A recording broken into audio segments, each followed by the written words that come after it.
Hi Ruben. It's been a week or so since we've seen you. How good was that to have that time on the training ground? And in terms of the injured players, are you able to provide an update on when we might see Mason Mount, Luke Shaw or Johnny Evans? No, it was a good week until 2 days ago. We had some problems also, so we don't have players back. Maybe we'll have one of two issues, but we are waiting. We have one player also is sick, so we'll see the team on weekend. But it was good to work with the team, to feel the players, and to try to improve our performance. So when you setbacks in terms of injuries, yeah, serious. I know it doesn't feel like you're going to give us any names, but no. We will see at the weekend. How big is this match against Tottenham? Obviously, two sides that have a lot of expectation but haven't lived up to expectations. Yeah, every game until the end of the season is a big game for us. We need to improve the way we play football, but especially we need to win. No matter what, we need to win. And for that, we need to improve the way we play football. Ruben, there's been more news this week about potential redundancies at the club, and Ineos have obviously had issues with Ben Ainsley, they've had issues with the New Zealand Rugby Union. Are you concerned at all that that's going to have any impact on your attempts to rebuild this team over the summer? Our biggest problem now is Tottenham. We know that the moment of the club, of course, I have to understand all these problems, but that problem of our club is not new. You already knew all the rules of fair play. We have a problem at the moment, but that cannot influence the way I coach the team and prepare the next game. So my focus is on that and not in the other things. Well, as a coach, you have to feel as though you're going to be able to make things better, and you always plan forward. Every coach does that. So that surely has an impact on whatever discussions you're having. Here is simple. To do something, we need to sell players. So that is my focus is to prepare the game. We cannot do now. The window is closed. We need to focus on the games that we have, especially the next one, and then in the summer we will see. Ruben, we know that the club's got an ambitious target to win their 21st title by 2028. Was that something that was mentioned to you when you joined, and also do you think that's a realistic target to have? Yes, we talk about that. Our focus. I said since the day one, our focus is to win the Premier League, and we can change everything in a few years. I don't know how long it's going to take. In this moment, we are in a difficult situation. The way we play, the games that we don't win, we know that, but we need to work every day and to focus on the little steps. Winning the next game, prepare very well the next summer, and then we will see. Tim.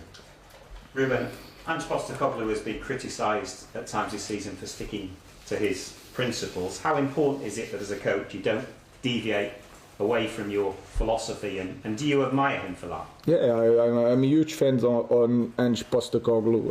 Of course, I'm from a different culture. I'm Portuguese, and you know all the Portuguese coaches, they can adapt, and I adapt. The simple thing is that I use one system in the moment, because I believe if you work on that system, you can play in different system at the same time. So that is my idea. But we are not winning games, and I understand the connection between me and Ange. We have the same problems.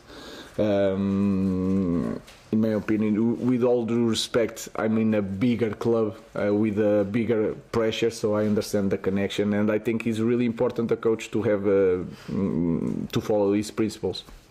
Damien. Clearly, Postecoglou is under a bit of pressure with the results they've had.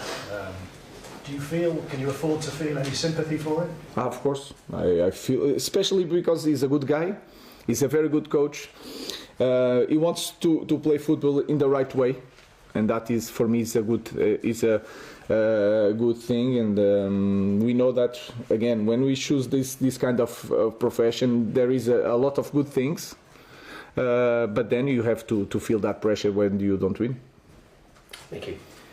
Ruben, away from home, there seems to be a bit more relaxation with your team. A lot of pressure at home. I know the home record's not fantastic at the moment. Can you feel like yourself within the players?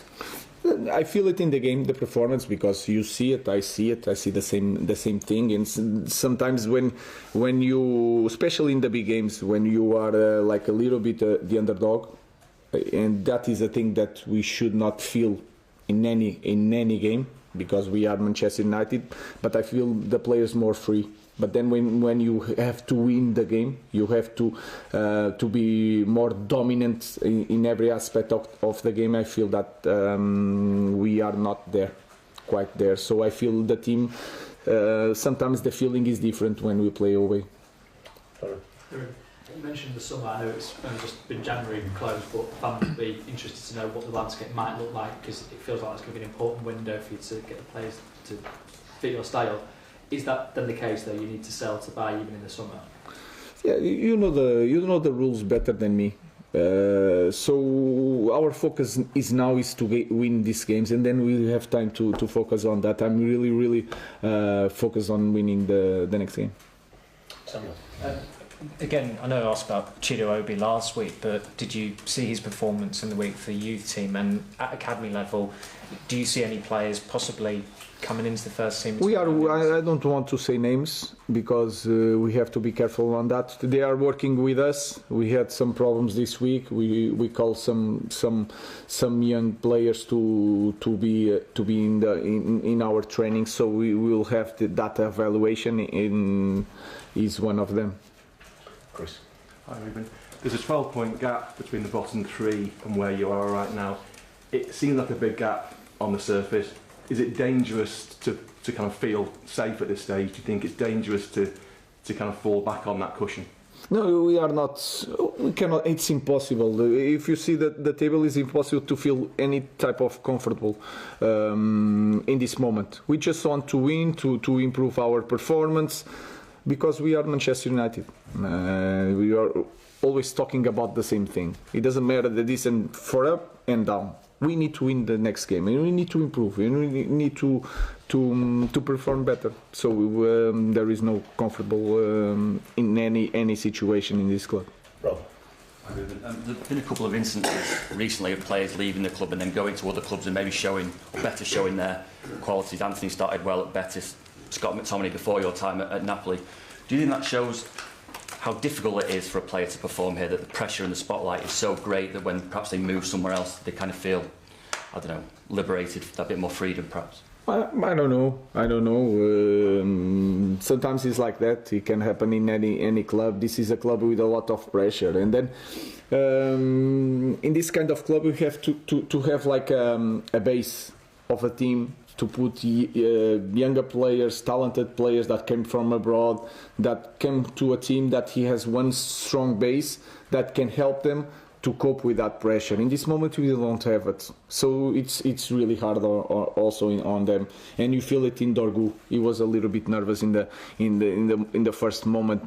But if you are playing better as a team, you are a strong core that can cope with this and are winning games and are really strong in the games, like it was supposed to be in this kind of club. It will be more easy for these kind of players to be free to play football. But football is like that. When we reach that level, you need to cope with the pressure. And sometimes they go to other clubs and they are more free, without pressure, and they play better. I don't know.